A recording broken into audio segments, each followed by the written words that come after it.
Welcome back to No Gray Areas. We are in part 2 of our interview with Chris Hilken. And if you missed last week's, I would encourage you to go back and listen to it. Chris unpacks his story. It's an incredible story of grief and trauma. His wife committed suicide, leaving him with 5 kids, one of them a newborn. And so today we're going to continue this conversation about grief, how we walk through our own grief and how we can help others walk through their grief. Thanks so much for joining us on the No Gray Areas podcast. You said you've learned a lot about God through this. You know, we're both preachers, teachers. Yeah. We've both preached many times on grief, the theology of grief. What have you learned in this journey that maybe is different than what you used to teach, or maybe it was the same of what you taught, but it's deeper? I mean, I've gone through some difficult times, but not like this. There's something about someone who's walked through this kind of journey that you're walking through right now that I think we as listeners need to just stop and listen and go, tell us about the theology of grief, not just from words you read on a page, but from what you've experienced. Yeah, I think C.S. Lewis writes it, and he says, God whispers to us in our victory, but he screams at us in our pain. Mm-hmm. And I think one of the biggest things that I've learned is, this is so weird, because I'm teaching at Hume Lake like 2 weeks before she passes away. And the prompt of the night, it was an unusual thing to have for like a kid's, a high schooler's summer camp, was suffering. How do we make sense of suffering? So I remember thinking to myself, like, I'm preparing this thing, and Paige's still in the middle of like her mental stuff, but we're going to Hume Lake, so we're thinking, do something normal. Like, go back. Hume Lake has been like a home for us and somewhere that we've always loved and has been like a second family to us. And so we're up there, and so I'm preparing this message, and the message's content was threefold. And so I basically, I said, I start by saying, like, what do you do if you're on fire? Everyone goes, stop, drop, and roll. And I said, well, it's kind of like the same thing with grief and suffering. If you don't have a plan on what you're going to do when it happens, you are going to lower your theology to match your pain. That's what we do.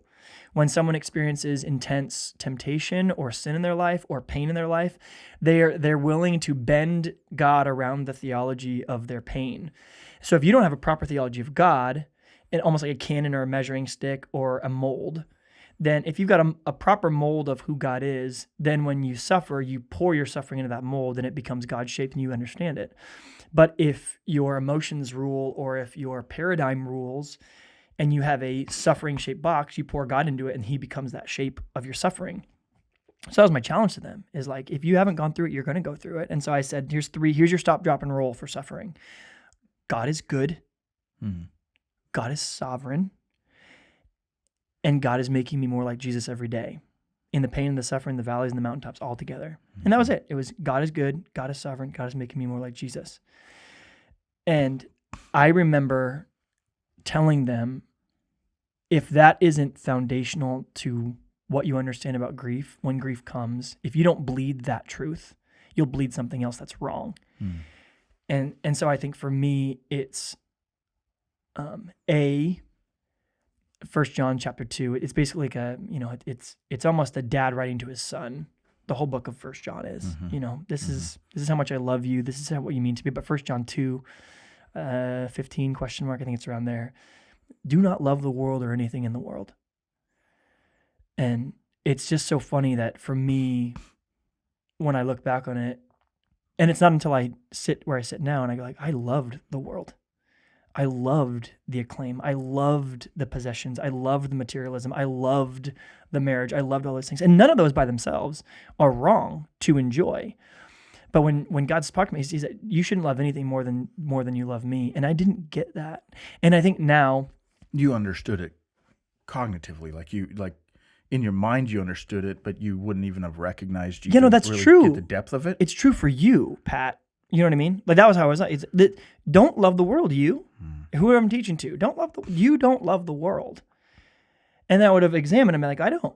Like, I'm a pastor. Like, I teach the word of God. Like, I'm passionate about what he does. Like, for sure, I love my family, but I don't love it more than Jesus. I love my comfort, but I don't love it more than Jesus. And I've watched kind of the systematic restoration of my heart since she died, of realizing I loved the world. Like, I watch my heart cry Maranatha like every day, like, God, come back. Mm-hmm. And death, for the first time in my life, has almost looked like a welcomed butler to bring me to the feet of Jesus, rather than oh man, you know, I gotta get all this junk done before I meet that.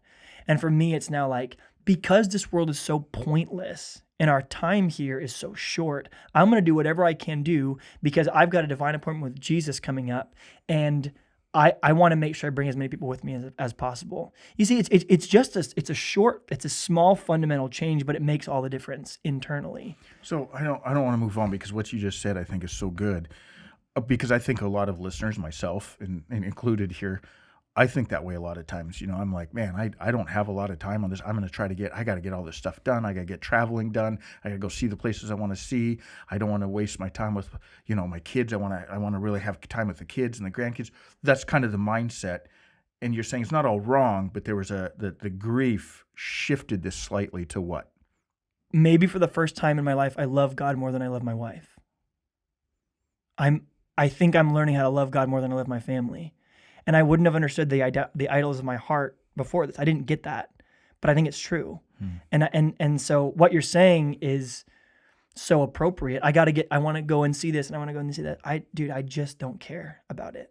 Like, Rome, it can stay. I don't care. I don't care if I ever see Rome. I don't get any of that stuff. Like, there's that the strange superpower of deep grief is perspective. The strange thing that you talk to anyone that's gone through something like this is they just have this weird sense of that junk doesn't matter to me anymore. And do you think we can get there without grief? I don't know. I would hope in God's loving kindness and gentleness that if there was a way to get me there without what I went through. And again, I'm not leaping into this world of like, this is what God came and did this to me to do this. But I think while God doesn't author pain, he doesn't author sin, he also refuses to waste it. He refuses to waste our pain. And I feel like a bullhorn has been... I hope our listeners will just maybe hit pause and rewind a little bit and listen to what you just said again and spend the next couple of weeks processing it. That's really deep what you just said. Yeah. Yeah. And it's stuff you wrestle with when you go through this. You don't think about anything else. Like, all you're sitting with the whole time is, God, how could you?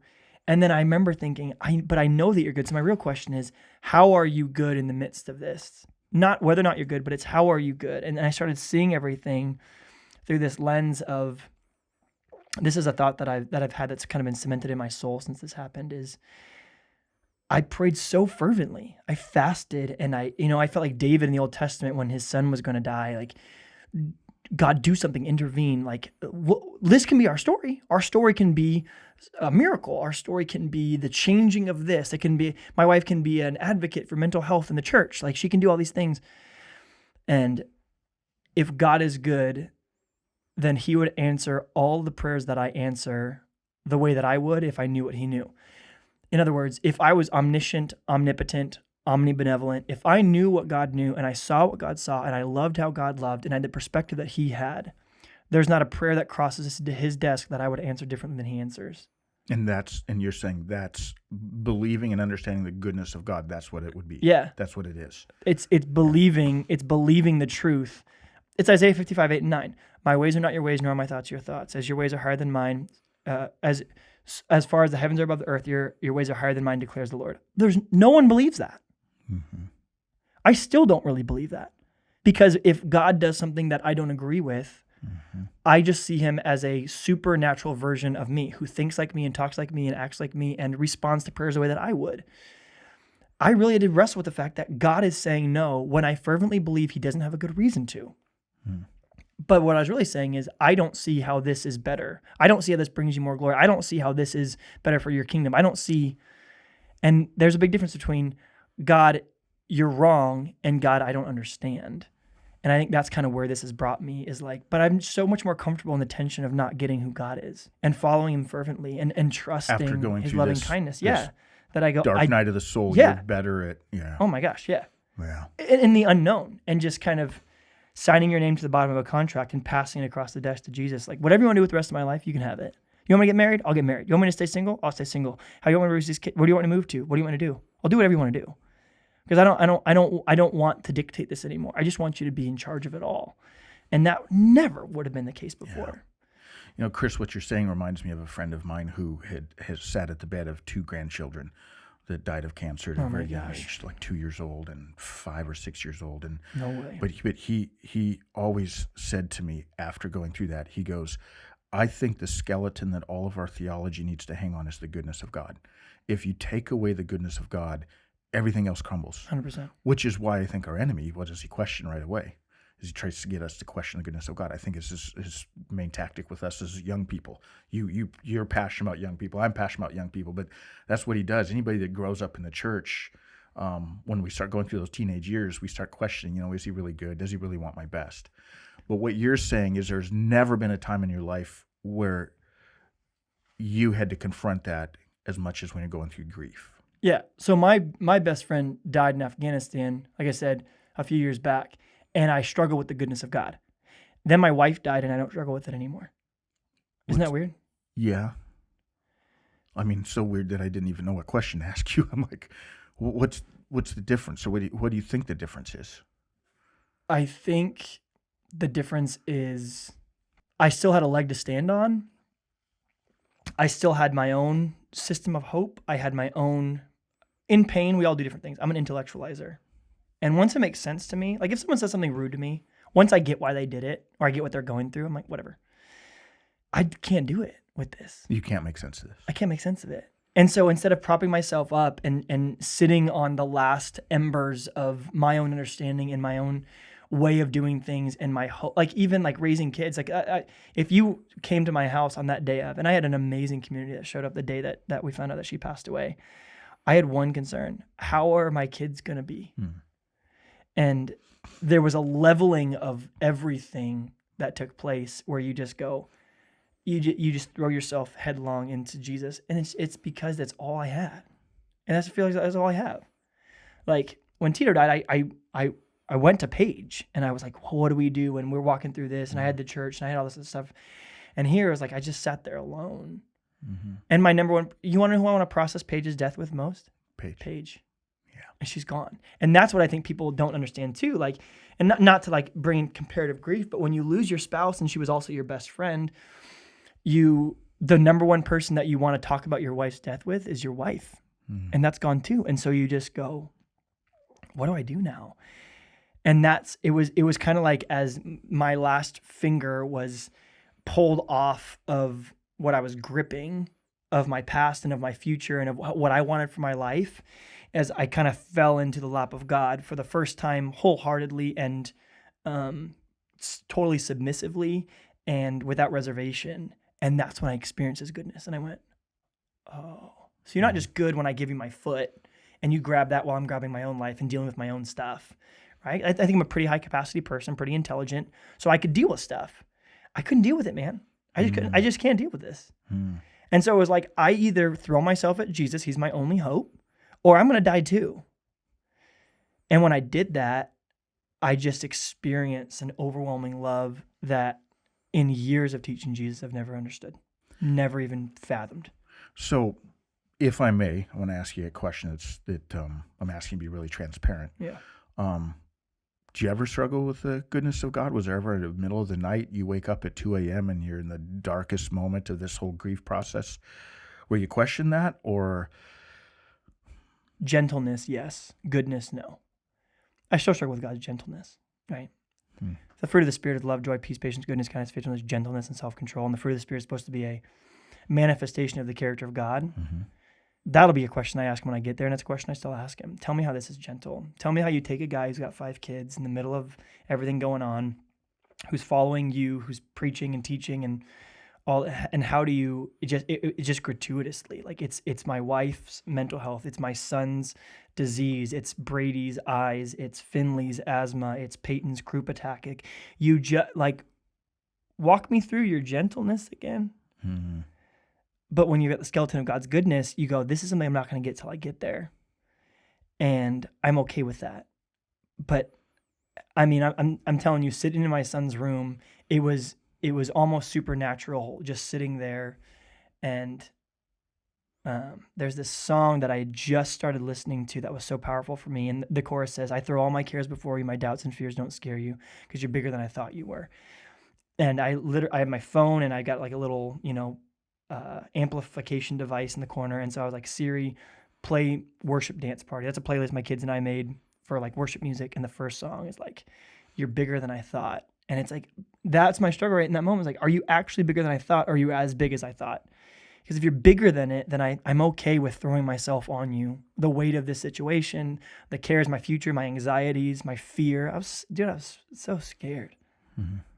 Like that I'm going to be the one that screws up my kids. At least I have that buffer of my wife who is amazing and powerful. And then she practices like just such an amazing grace and femininity to who she is. And now I'm just this moron.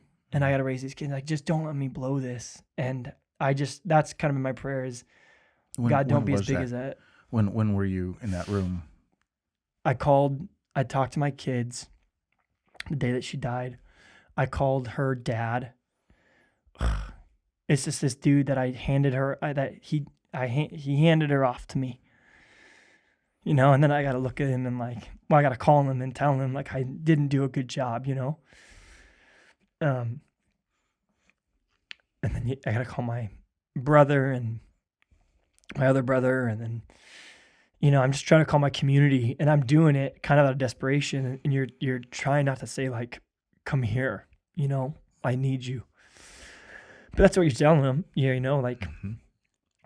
For each of them, I remember, I remember like their response. I remember what they said. I just remember thinking to myself, like, I'm not going to ask you to come here. In fact, I'm probably going to tell you not to, but I really need you to come here.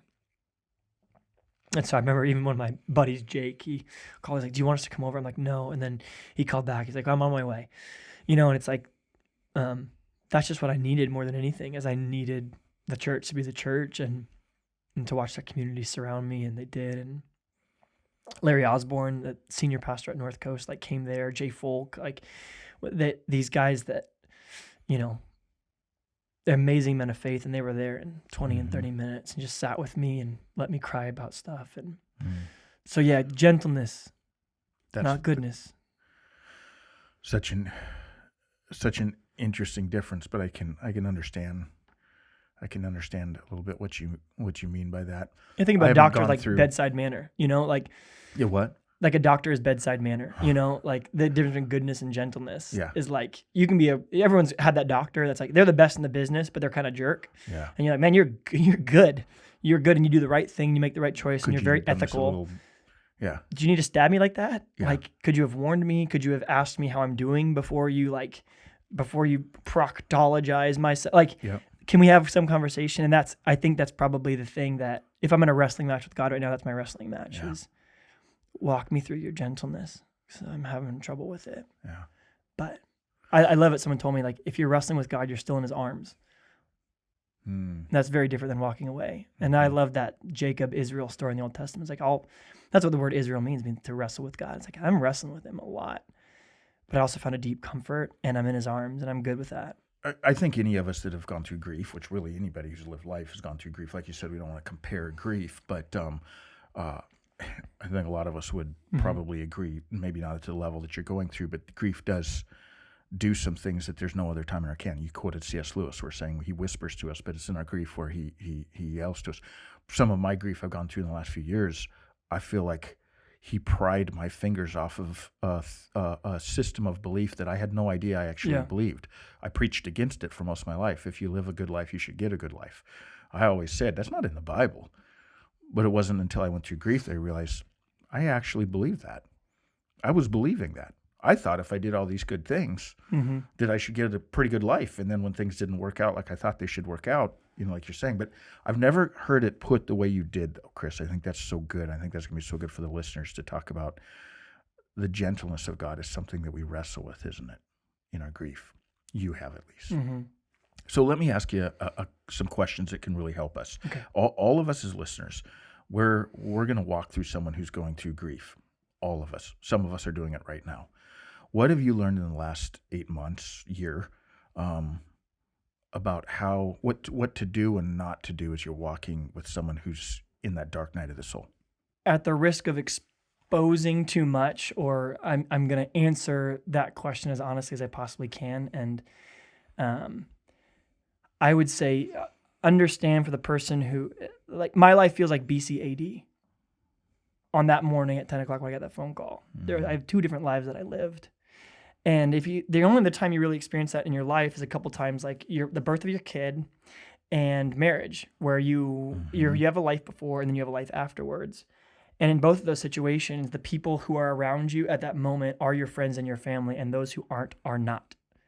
And it's just kind of that simple. And so one of the things I would say is the power of presence is so phenomenally important that if you haven't been through grief, you don't get. There's almost a running tally in almost anyone's mind that I've gotten to talk with, and there's a good group of like Christian widowed guys that I've been able to communicate with, and they can tell you everyone who has reached out, everyone who was there, and everyone who hasn't. Almost like it's burned in your memory. Like, think about your wedding day.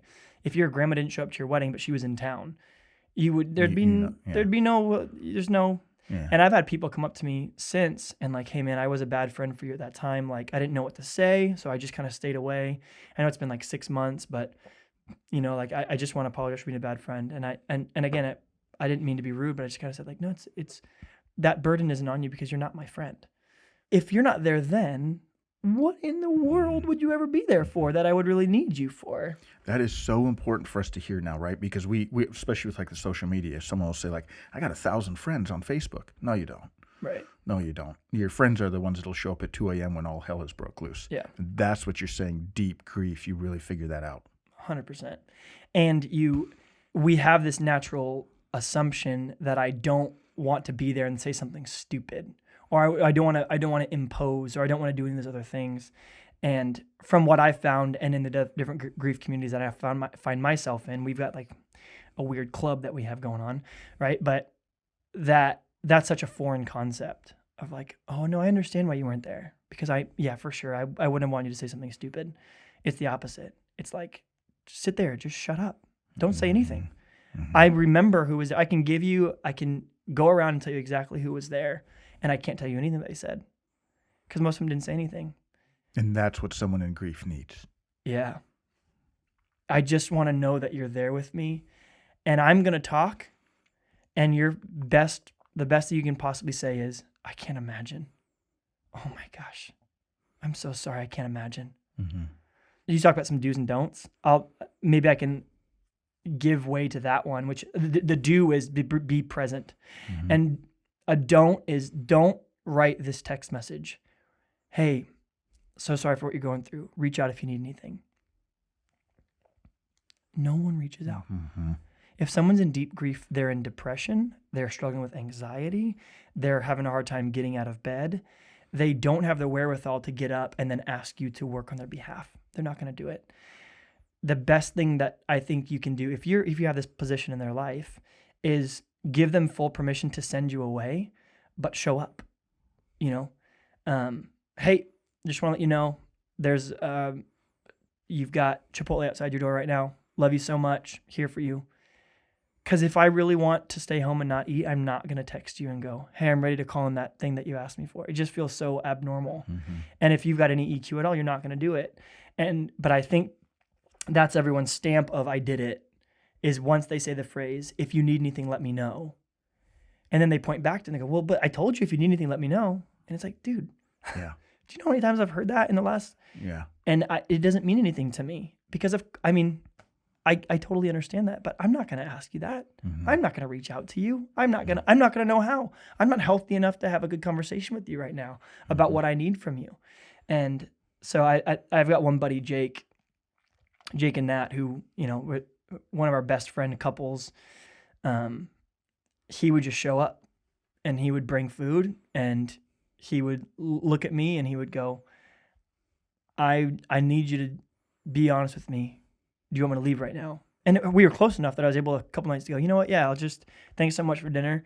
And come back over in a couple days. And he would go, you got it. And people would just be there. And sometimes they would just park. We've got a 3-acre property. They would just park on the property and go, hey, I'm in your driveway. It's 9:00 at night. It's your first night without Paige and no one else is here in the house. I'm in your driveway if you need me. If not, I'll sleep in my car and I'm listening to some worship music. Do not come outside unless you want to talk. And if you do, I'm here for you. And it was just moments like that where you went, oh, I can actually use that because you're right there and you're present. And I'm not asking much of you. And when you feel so low and you're in suffering, you don't think very highly of yourself. And so you don't think that people are being genuine. You go, oh, you're just saying this because this is par for the course. And some people are just saying it because it's par for the course. And you watch the difference between people who do it and those who say, let me know if you need it. Yeah.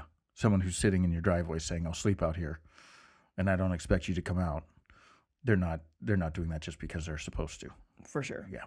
And so you get that the difference becomes starkly clear between the two of those things. And so you're really saying show up and if you have that position in their life, give them the permission to say, I don't need you now. You can go, whatever. But if they've got a close confidant, you can use them as a sounding board, right? So if someone loses a kid and the wife's sister is she's got a great pulse on everything, then use them and go, hey, I'm going to come bring food over. Do I drop it off or do you want me to stay for any time? And she can get a read on it then and they can do that kind of stuff. With me, because I didn't have Paige there, it was a direct thing. And Jake kind of instigated that with everyone. I would tell him, and then he would tell everyone else, here's what we need to do, and they would come in. And one day I woke up, and they were just cleaning up all the trash on the property, and they were just doing things that were like, we just are going to demonstrate to you that we're not thinking about other things right now. We're thinking about you, and we're here for you. Our lives aren't going on because your life isn't going on. And for a couple week time, it was so powerful for me to watch them pause their lives with me. It was almost like sitting Shiva, right? Back in the Jewish custom. Yeah. Everyone who's close, you just sit for 7 days. That's what I was just thinking. Yep. And it's the same thing. It's like my life stops because your life stops. And because we worship busyness and the idolatry of work, we don't want to do that. But for me, I'll never forget people who paused their lives and said, I'm just going to sit with you. If that's what you need right now. And that's spoken so strongly to me. Yeah. I would say one more thing, which is the don'ts. I would make I did this right after it happened. I made a 4-part, what's the best thing to say to someone in grief and what's the worst thing to say to someone in grief. The best thing you can say is the right thing at the right time. Okay? The second best thing is to say nothing but be present. The third is to say something stupid. The fourth is to not be present and not say anything. And I think people are so concerned they're going to say something stupid, they don't say anything, but that's not that. I would rather you make an attempt and me go, oh man, that was dumb, than to be silent. Silence is deafening to the person who's grieving. It's loud and it's irreconcilable with your position because you just go, how do you not communicate with me at a point like this? How do you not show some level of solidarity or whatever? And you watch people that you've had beef with lay it down and walk towards you and be there for you. And what I've noticed is people who have experienced grief are the best grievers with people because they get it. So if you can't, you got to paint by numbers. And that's some painting by numbers that I think can be helpful. Never compare grief ever. That's someone was like, oh, you should talk to my friend. He lost his wife and he had 3 kids. And so I think, you would really get along and everything. And it's funny because when we talked, neither of us said, I know what you're going through, because you just don't. Like, think about the dynamics of a marriage. Yeah.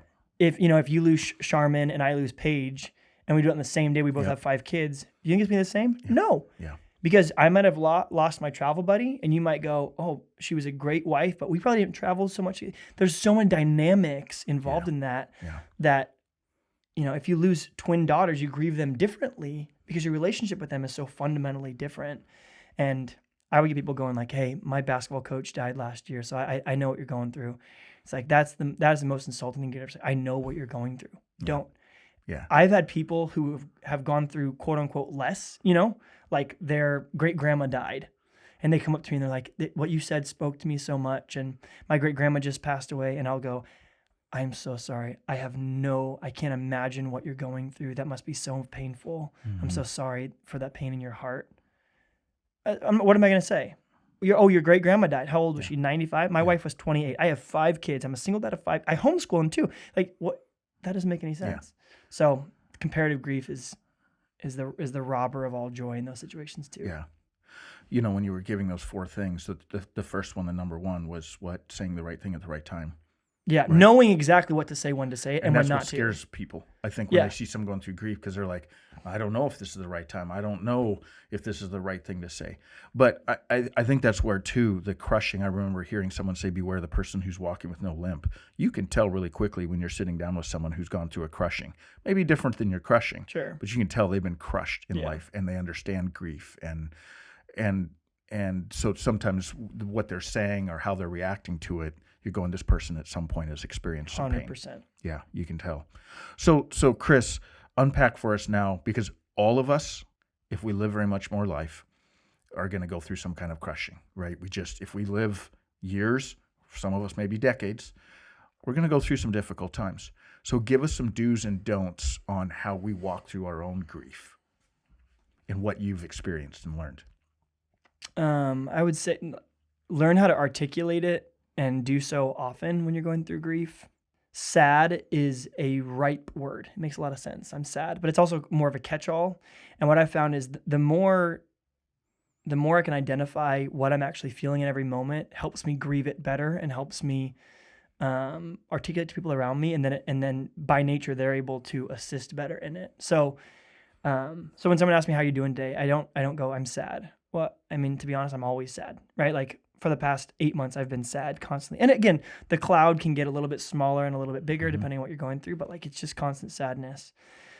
And so for me, there's to articulate like on Easter was a few days ago, and I'm walking around church and I'm watching families intact, and I'm crying because I'm just watching their pastel dresses and the little girls, and they're emulating their moms, and knowing that's not part of my future at this point, at least Paige.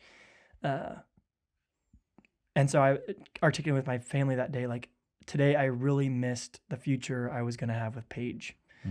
They're able to speak into that so much more than I'm generally sad. And so I think when you're walking through grief, do your best to pinpoint what your emotion is at any moment. You might be feeling 18 things, but the more I've been able to kind of characterize those things, the more it's helped me internally to go. Because sometimes I grieve the person of Paige. Like, she was funny, she has idiosyncrasies, and she's goofy, and she's powerful, and she always, like, she just made me feel alive.